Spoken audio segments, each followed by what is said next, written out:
If you're thinking about building a brand new house in Michigan, you have a few different options, 4 options to be exact, and I think one of them is better than all the rest. Curious about that? You have my curiosity. Stay tuned. Now you have my attention. Because you don't want to build the wrong house. If you're new here, new to me, my name is Paul and I help people like you make better decisions when moving to, from, or around the state of Michigan. So if you like that sort of thing, I made a whole bunch of videos on this channel that you should check out. And if you would like to make a move or build a house in the next 3 months or 3 years, reach out because I can absolutely help. I am a full-time real estate agent and I help a lot of people build. I help a lot of people build right now because it's hard to buy existing homes because of all the bidding wars and everything like that. So instead of doing all that, a lot of my buyers just say, forget it. We're just gonna build what we want and it'll just be perfect. So right now we're gonna go over the 4 different home types that you can really choose from when you're going to build, and I'll discuss the different loan options that you can use to build them because, you know, like I assume you don't just have like $1 million laying around. Maybe you do. I got $1 million. You don't have $1 million. So first up on our list are modular homes. So I know a lot of people think of modular, they think of like almost like a trailer type thing, but that's not the case at all. So modular homes look like every other home, but when they're built, they're actually put together in a factory. So the factory puts together everything like perfectly. It's a temperature controlled environment and everything, and then they bring those pieces out almost like Legos. I eat Legos. Go to the site, pop them all together. So you get a builder to pop them all together. I have worked with companies that can do that for you. So if you want to do that, just let me know. A lot of times those houses look extremely custom, but they're not. Like you get to pick and choose sort of the things that you want in them. And then the foundation, like your basement or whatever, sort of depends on what you select. So if you just want it on a slab of concrete, you can do that. They can just pop it on.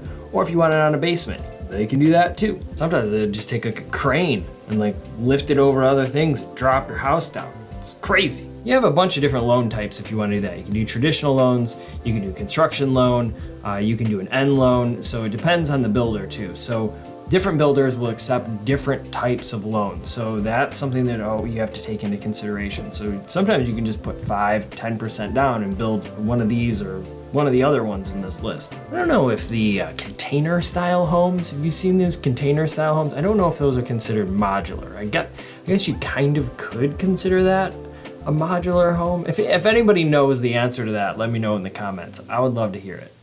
Next up on our list are spec homes. That's S-P-E-C. Find out what it means to me. And that stands for speculative, just speculating. Basically, when you walk into a neighborhood that's being established, like a new built community, like a Pulte community, Toll Brothers, anything like that, if there's a house that's done, ready to go, or if they have one started that's going to be ready to go, that is going to be a spec home. They've speculated that buyers would like white cabinets and gray walls and brown floors, dark brown floors. It's always pretty similar to that. Now with spec homes, we used to see a lot of these. So it used to be where back in the day, there were a ton of spec homes available. Builders would throw them up, they'd have them ready to go, people could just move in, it's easy peasy lemon squeezy. Now, not so much, and it's because of what I just talked about at the beginning of this video. People are in like a time crunch, they want to move into something quick, so as soon as something is even sort of done, like 50% done, people are snagging those places up. This one's mine, go get your own. Now for those, the type of loan that you would typically use is just a standard loan because the house is complete, it's like nearly completely done, and there's no need to do any sort of construction financing or end loan. So with the construction financing, you would close in 30 days and then a builder would take draws on that loan to build the home of your dreams. And that wouldn't be needed in this case. So the next one up on our list is a semi-custom home. So this is sort of what we just talked about, almost a spec home. It's something that like a builder has started or they've built in the past, and you're making your own changes to it. So if you see a home that has been started and you want to put your touches on it, you want to change this, change that,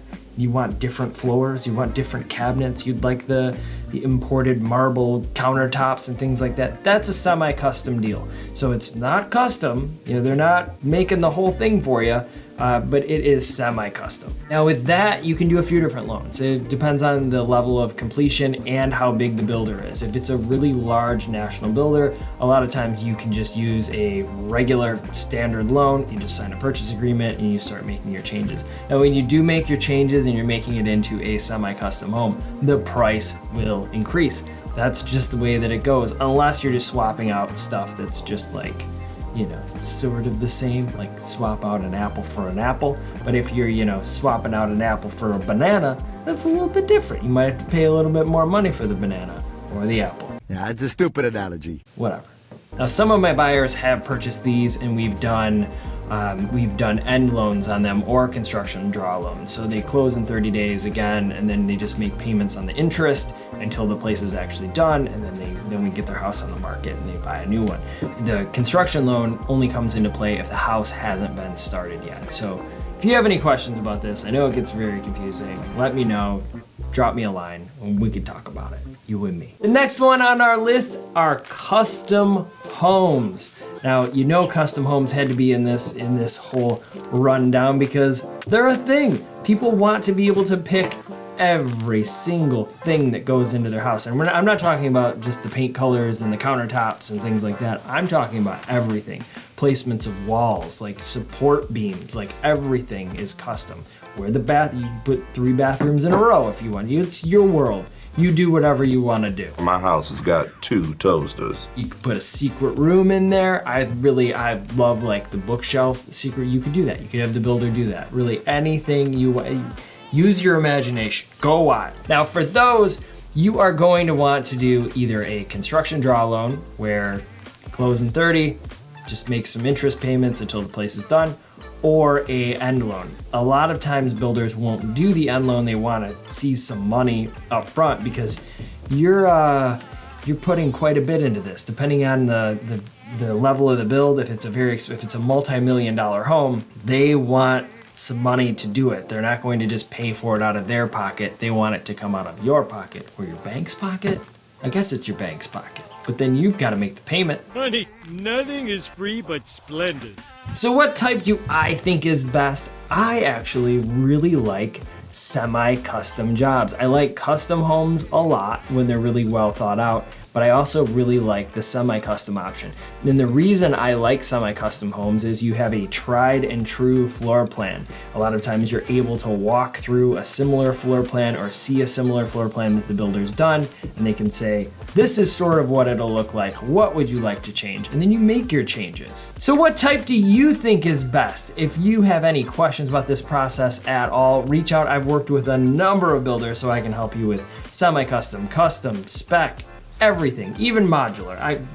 From A to B, or from 1 to 4. And if you're looking for a place to put that new home, check out some of the other videos and playlists on my channel, and I'll see you there.